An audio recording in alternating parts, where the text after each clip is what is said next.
Hi everyone, my name's Mrs. Cousins. Welcome to Open House. What an interesting open house we're having. I miss seeing you in person.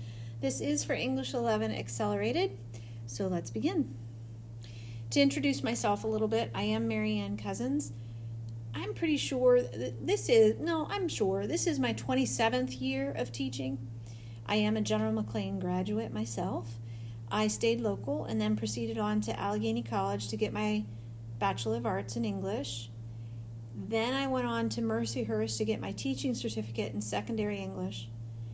And early on in one of my first jobs, I had the opportunity to earn the right to be a Fulbright Hays Scholar.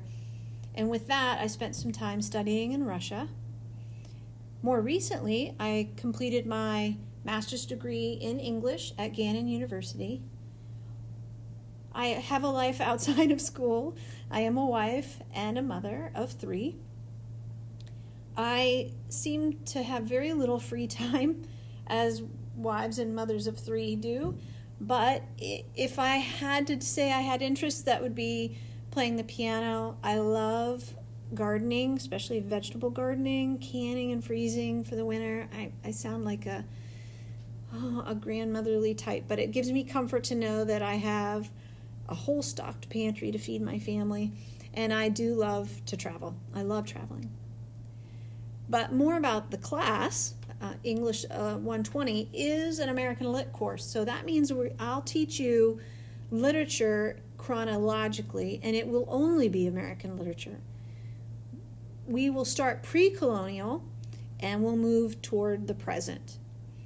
During that time, we'll constantly be examining the values, conflicts, and ideas within literature that help define us as uniquely American. And I hope someday you get the chance to travel abroad, because we are seen in a certain lens, Americans. What does it mean to be an American?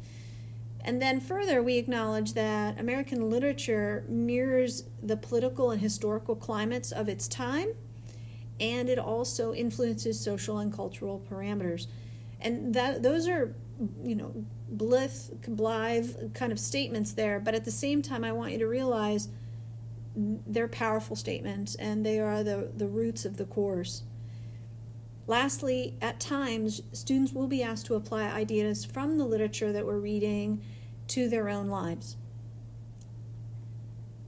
Beyond literature, we also will have a whole component of vocabulary. We use Sadler Oxford's Vocabulary Workshop Level E. I teach in 5-day cycles, and we will cover all 15 units. A 5-day cycle, meaning on day 1 I introduce the words, day 5 I test the words. If you've jumped to the end there, you're seeing that there is no vocabulary final. That's because I test pretty rigorously for each unit test, and I don't see any reason to recreate all of that for a final, simply for the sake of a final. So a unit test is comprised of 2 parts. Part 1 is a series of multiple choice, true, false, matching, and those questions will cover the content of definitions, part of speech, synonyms, antonyms, and contextual usage. Then we'll have a whole second part of the test, the unit test, and that's a timed written portion using specific assigned words from me on an assigned topic in an extended paragraph. And to be very blunt, you'll figure this out soon, and because it's no secret, what we write about is usually what we were reading about in the course that week. Moving on to writing and research. As a major focus of the class, writing is assigned in various modalities. They'll write short pieces, they'll write long pieces, they'll write pieces they had several days to work on, they'll have pieces that are right now, in the next 40 minutes, hand me what you can hand me. Writing is always graded equitably on mechanics and content, and I have rubrics for that, and we'll discuss those when the work is assigned. Now, the most probably challenging piece is the research paper, and that's a major component of our course. I'm trying to get you ready for college writing. So, following a very specific timeline, your student will select and read an accessible work from an American author. There'll be no duplicates within the course. Then secondary sources will be gathered and consulted. Now we're weeks into this. Ultimately, students will make a unique assertion about the text and support it with those sources.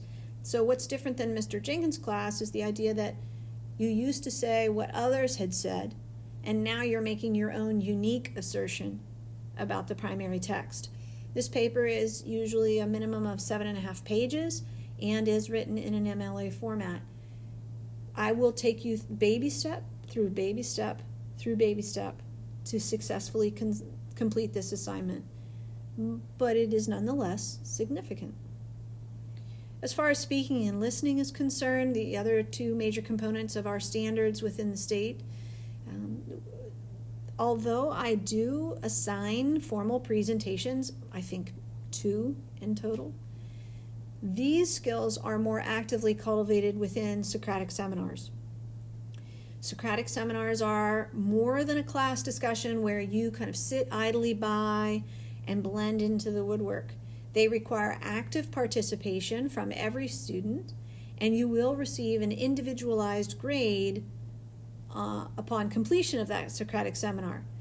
I have a rubric for that, and I'll explain that in class. Socratic seminars are never impromptu, and so will always be announced in advance. They are not something we take lightly. You should come in the door prepared with 5-6 things you want to say, maybe even some more in case somebody else steals your idea. As far as procedures and grading, I have found, personally, that students who strive to be polite, prepared, prompt, productive, and proactive are generally the most successful. These are skills we should work on as adults. I work on them every day. And it certainly doesn't hurt in these unprecedented times to strive for a positive outlook as well. This course is challenging. I don't want to scare you off, though.